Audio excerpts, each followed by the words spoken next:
Então, a reforma protestante, muitas pessoas pensam que começou com Martinho Lutero, só que não. Antes dele, houve muitos outros reformadores que tentaram ir na Igreja Católica e falar: isso aqui não está certo, o Evangelho é isso aqui. Por quê? Muitos homens eruditos estudavam a palavra de Deus, tinham a Bíblia à sua disposição no latim e no grego. E aí, muitos homens começaram a traduzir a Bíblia, só que, lembrando sempre, isso não era levado ao povo, o povo não podia ler a Bíblia. Então a Bíblia era somente para os eruditos, para os homens da lei, aqueles que continham a lei em suas mãos, para a Igreja Católica, os papas, bispos e também padres. E aí, cara, teve alguns movimentos que eu não vou citar aqui porque é história, né? Nosso foco aqui são os profetas. A gente vai falar agora de um homem de Deus que foi combater este movimento chamado catolicismo romano. Lembrando que nós não estamos aqui dizendo que a Igreja Católica atual é assim. Tá? Isso aqui é um fato histórico em que, se você buscar na história da Igreja, isso aqui realmente aconteceu e está escrito na história. Isso era normal. Nós estamos apenas trazendo fatos que ocorreram. Tá? Então, a Igreja Católica Romana, ela realmente se corrompeu nesse aspecto de trazer coisas de fora e colocar ali dentro coisas que não são dessa doutrina.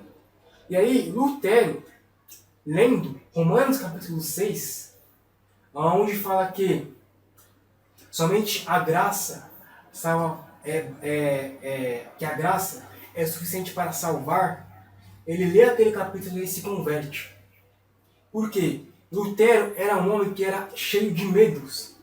E o principal medo dele era o medo do inferno e principalmente da ira de Deus. Lutero, ele via Deus como um Deus raivoso.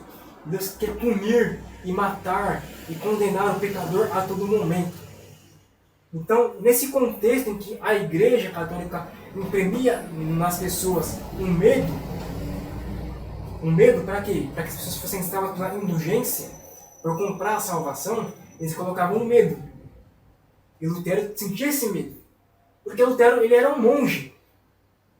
E aqui, se deparando com Romanos, ele tem a sua visão aberta para o que é o Evangelho.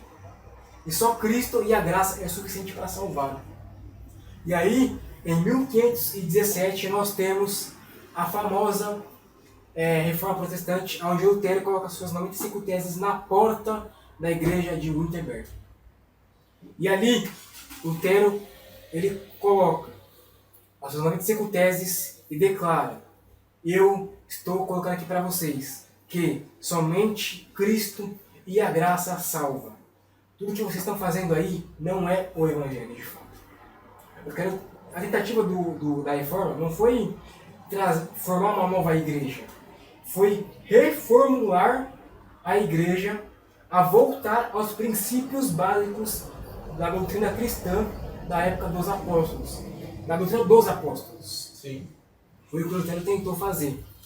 E aí, cara, com essa tentativa, é obviamente que Lutero ele foi muito perseguido, ele foi convocado a se retratar das 95 teses que ele tinha escrito.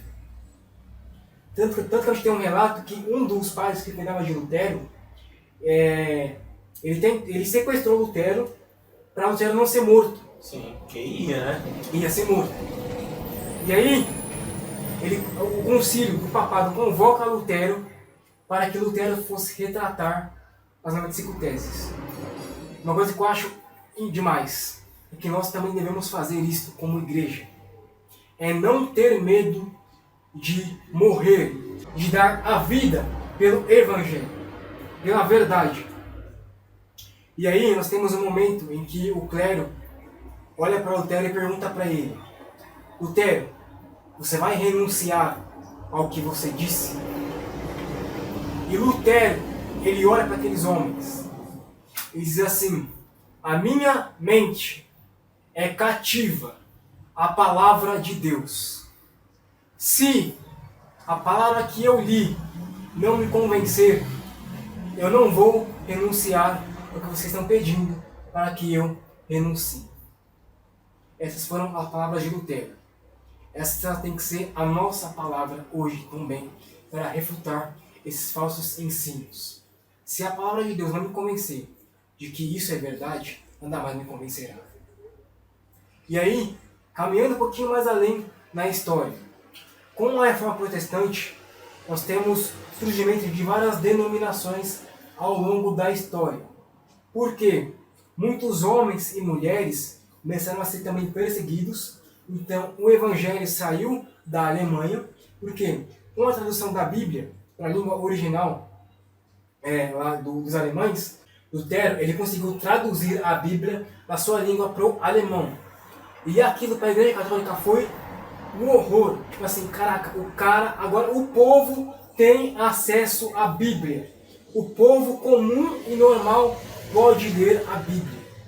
E aí a gente imagina que com a Reforma Protestante, isso começou a se espalhar não somente pela Alemanha, mas pelo resto do mundo, principalmente o mundo ocidental. Sim. E aí, voltando ao que eu disse lá atrás, a Igreja Ocidental era a Igreja Ortodoxa Romana, a Igreja Ortodoxa. E a Igreja Oriental era a Igreja Católica. Só que partes disso surgiu lá também na questão do Ocidente, em Roma.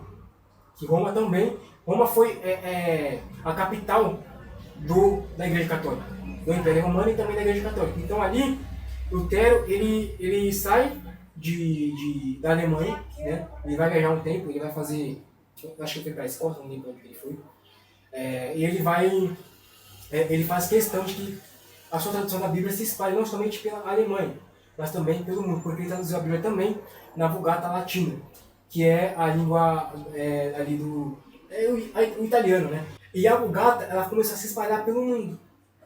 E a Igreja Ortodoxa também começou a abraçar a reforma que Lutero fez.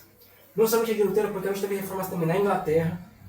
E aí a gente começou a ter o período da colonização, onde as pessoas começaram a migrar para outros países, para outros estados, e o evangelho começou a se espalhar pelo continente europeu inteiro.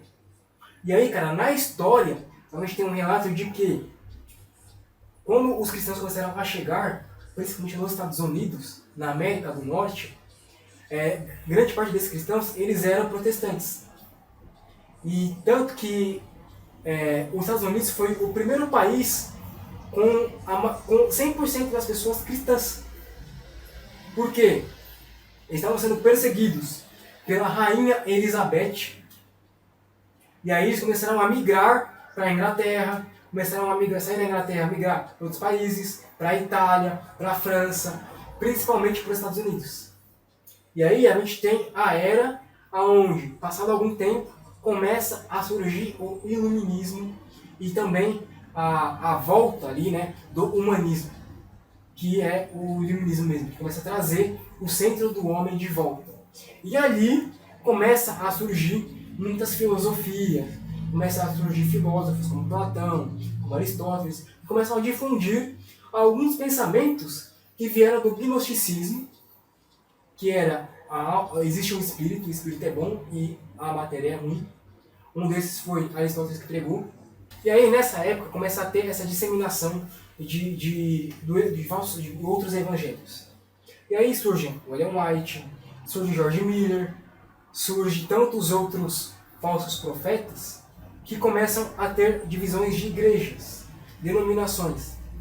Dessas denominações surgem falsos profetas, começam a pregar. Muitos deles que você tem que guardar a lei, você tem que guardar o sábado, que você não pode comer carne de porco, que a expiação é feita através de Satanás, que surge também um homem chamado Joseph Smith, é isso?